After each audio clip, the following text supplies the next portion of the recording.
You can tell when a client is making progress. The data is clear, the skills improve, the programs move forward. But what about the parent? You've been teaching strategies, offering support, maybe even writing goals. But when it's time to reassess or justify continued parent training, what do you actually have to show for it? If you've ever stared at a session note thinking, did the parent make any progress? Or how would I even measure that? You're not the only one. Stick with me because in a few minutes, I'm going to show you the exact progress rating system I use and how it takes less than 2 minutes per session to update. It's simple, it's repeatable, and it makes your documentation a whole lot easier. Most BCBAs I talk to are documenting parent training, but when I ask how they track progress, the answers are usually something like parent attended the session or parent appeared engaged. Now, those observations aren't wrong, but they're incomplete. They don't tell you if the parent actually learned or applied anything.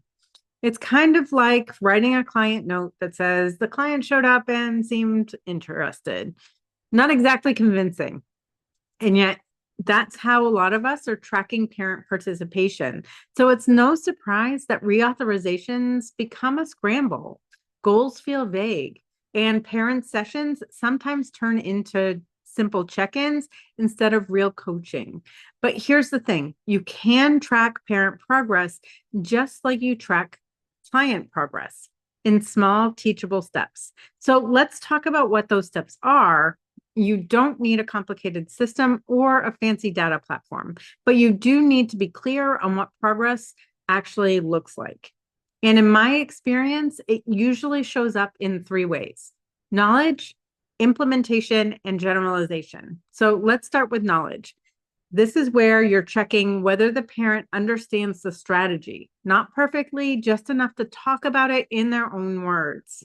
Can they explain reinforcement? Can they tell you why you're using a certain prompting strategy? If they can describe what pairing means and what it looks like, that's progress. And here's a simple way to check. Try asking them, what did you notice when you used this last week? Their answer will tell you whether the concept is landing.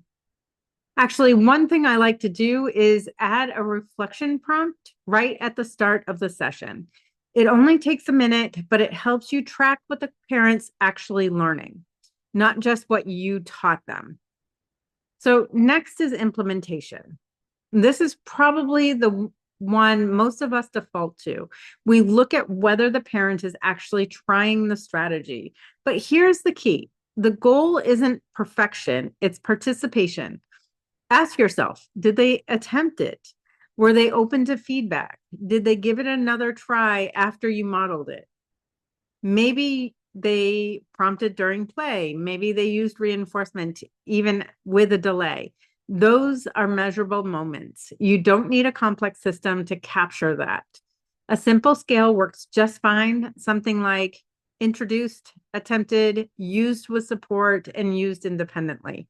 That gives you a clear way to show growth, even if they're still working on fluency. Then there's generalization. And this is the one that gets missed most often, but it's also where the biggest changes happen. This is where the parent starts using the strategy outside of session or in new routines or in a new way that's adapted for their actual life. So you might ask, where did you use this during the week? Or was there a moment you could have used it, but you didn't?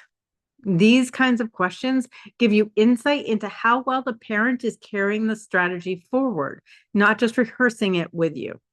And once you start thinking in these three areas, knowledge, implementation, and generalization, tracking becomes a whole lot easier. You'll see exactly what's shifting.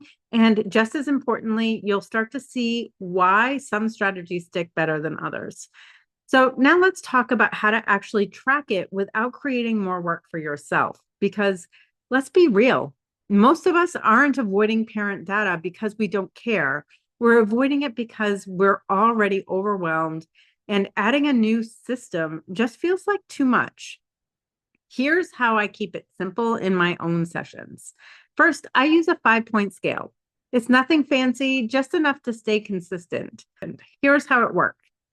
1 means the skill hasn't been introduced yet. 2 means it's been introduced but not acquired. 3 is partial progress. 4 is mastered with support. And 5 means the parent can use the strategy independently. And that's it. You can jot that into a spreadsheet or tracker during or right after the session, and it gives you a really clear picture of where the parent is and how they're progressing. Now, you don't need to rate every skill every time. Just pick the strategy you're focusing on that week, reinforcement, prompting, whatever it happens to be, and keep it consistent. And if you're worried about over documenting, don't worry. 1 rating and 1 sentence is all you need to show meaningful progress. Try this on your next session, in your next session.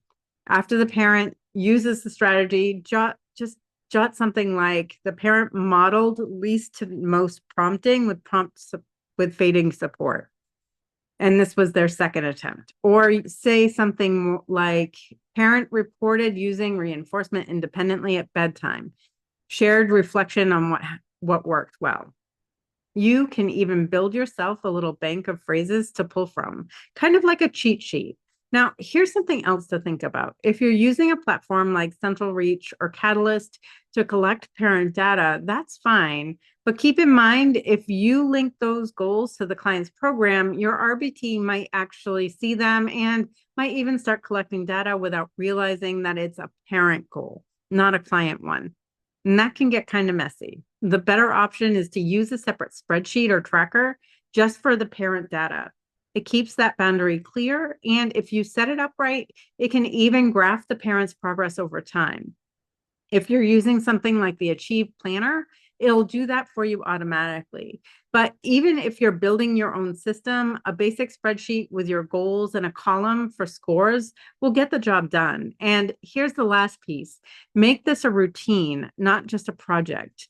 Don't wait until the reassessment to pull it all together. Instead, build a quick 3-minute block into every session. Rate the skill, write your note, and you're done. This way, your documentation happens in real time, not 4 hours later when you're trying to remember what happened. And when you do this consistently, you don't just make life easier, you make your sessions more focused. You start to see patterns, and you give families a real sense of progress they can actually feel, not just hear about. So here's what I hope you're walking away with. Measuring parent progress doesn't have to be complicated. You don't need a new platform or a stack of new data sheets. You just need a clear picture of what growth actually looks like and a simple way to track it. Today, we broke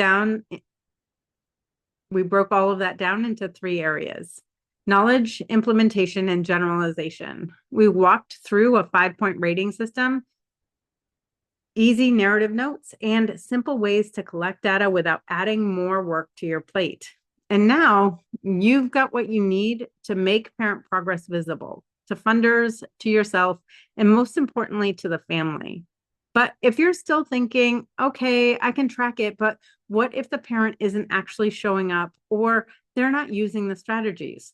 Then you're going to want to head to the next video. It's called Getting Parent Buy-in, What to Do When They're Not Engaged. And in that one, I'll show you what might really be going on and how to help families build momentum without force or frustration. Click over to that one, or if you haven't grabbed the free session planner yet, you'll find the link below. You've got this. I'll see you in the next one.